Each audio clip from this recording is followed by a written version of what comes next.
I thought my daughter was finally ready to forgive me after 20 years, until I realized what her forgiveness would cost. My name is Vincent, and I'm 61 years old.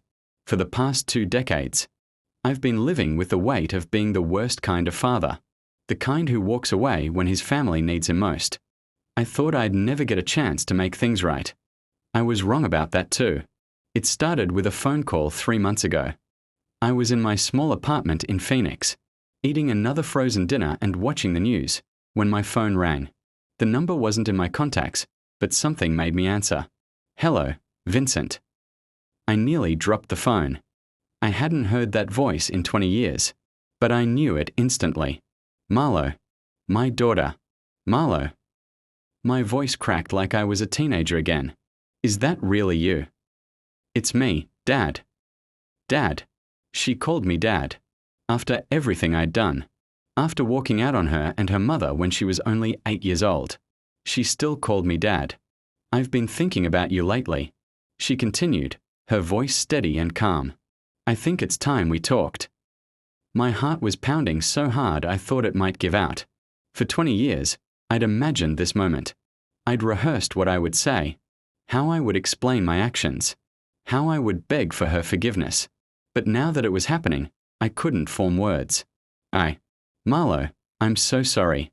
I know that doesn't mean anything after all this time, but...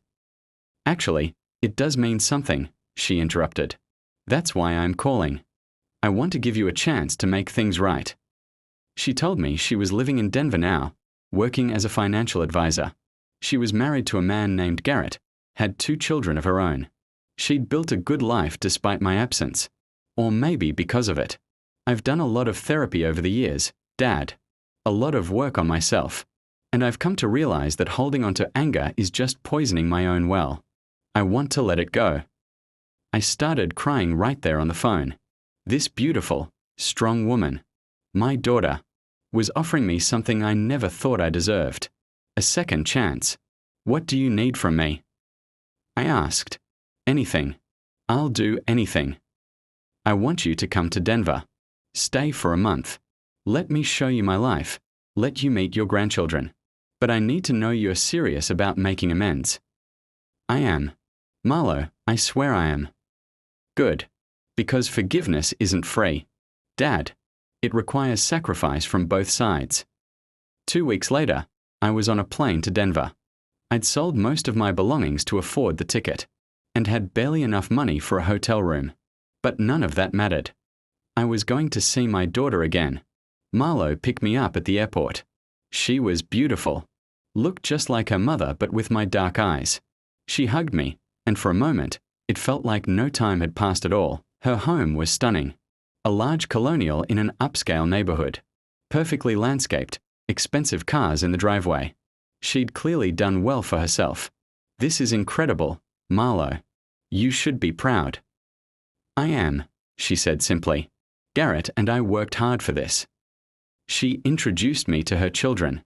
Sophia, age 10, and Marcus, age 7. They were polite but distant. She'd told them about me, about what I'd done. But she'd also told them I was trying to make amends. That first week was like a dream. We talked for hours every day.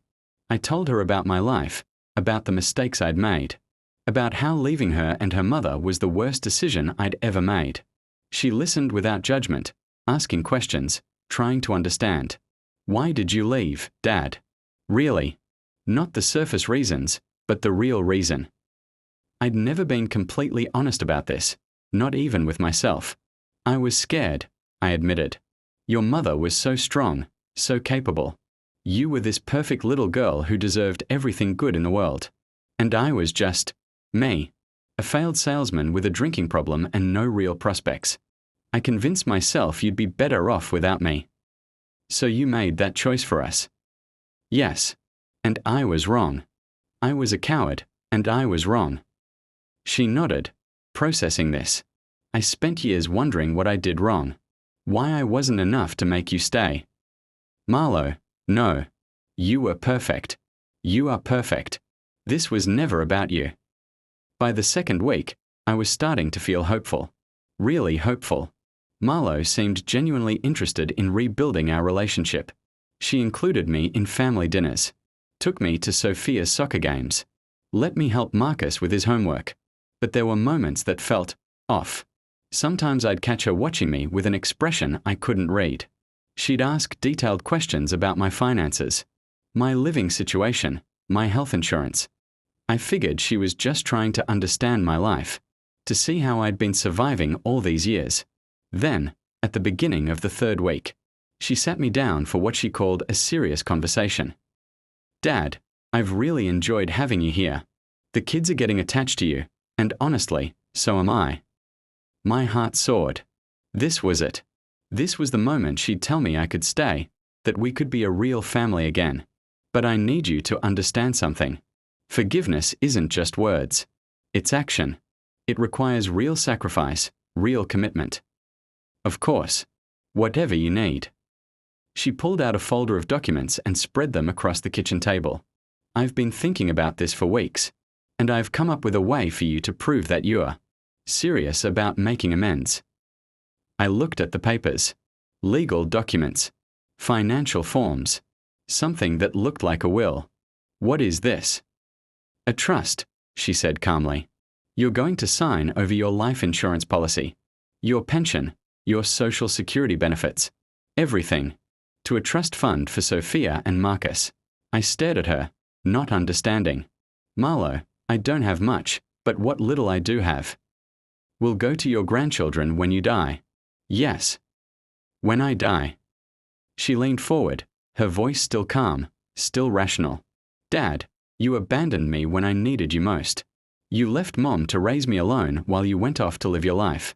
Do you have any idea what that did to us financially? Emotionally?" "Marlowe, Mom worked 3 jobs to keep us afloat. 3 jobs. Dad, she never remarried because she was too busy trying to be both parents. She died at 56 from a heart attack brought on by stress and exhaustion." My world started spinning. "Your mother is dead. 5 years ago. And you weren't there. You weren't there when she got sick. You weren't there when she died. You weren't there when I had to bury her alone." The room felt like it was closing in on me. "Why didn't you tell me?" "Because you didn't deserve to know. You gave up the right to be part of our lives when you walked away." I was struggling to process this. My ex-wife, dead. My daughter, harboring 20 years of pain and anger. This whole month. It hadn't been about forgiveness at all. "So what is this really about, Marlowe?" "Justice," she said simply. "You took 20 years from me and Mom. 20 years of support, of love, of being there when we needed you. Now I'm giving you a chance to give something back. By signing over everything I have. By taking responsibility for the damage you caused. By ensuring that your grandchildren, the children you abandoned by extension, benefit from your death in a way they never benefited from your life." I looked at the documents again. She'd had lawyers draw these up. This wasn't a spontaneous idea. This was planned, calculated. "And if I don't sign, then you go back to Phoenix, and we never speak again. The kids will grow up knowing that their grandfather chose his own comfort over making amends for the pain he caused." I sat there for a long time, staring at those papers. This wasn't forgiveness. This was revenge. But was she wrong? Didn't I owe her something for the 20 years I'd stolen from her and her mother? "I need time to think about this." "Of course. Take all the time you need. But understand, Dad, this is my final offer. Sign the papers, and we can have a relationship. You can be part of this family. Don't sign them, and you're choosing to abandon us again." That night, I lay in the hotel room she'd paid for, staring at the ceiling. She'd covered all my expenses for this month, fed me, housed me, shown me kindness and inclusion. And now she wanted everything I had in return. But here's the thing about guilt. It makes you do things that logic can't explain. It makes you believe you deserve punishment, even when that punishment might destroy you. The next morning, I called her. "I'll sign the papers." "Thank you, Dad. I knew you'd make the right choice." But as I sat in that lawyer's office, signing away my future security, I realized something that chilled me to the bone. Marlowe had been planning this from the moment she called me. The loving reunion, the family dinners, letting me bond with her children.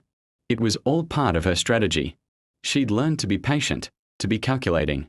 She'd learned that revenge served cold is the most satisfying kind. And I'd walked right into it, because my guilt made me believe I deserved it. The papers are signed now. I'm back in Phoenix, living on my savings until they run out.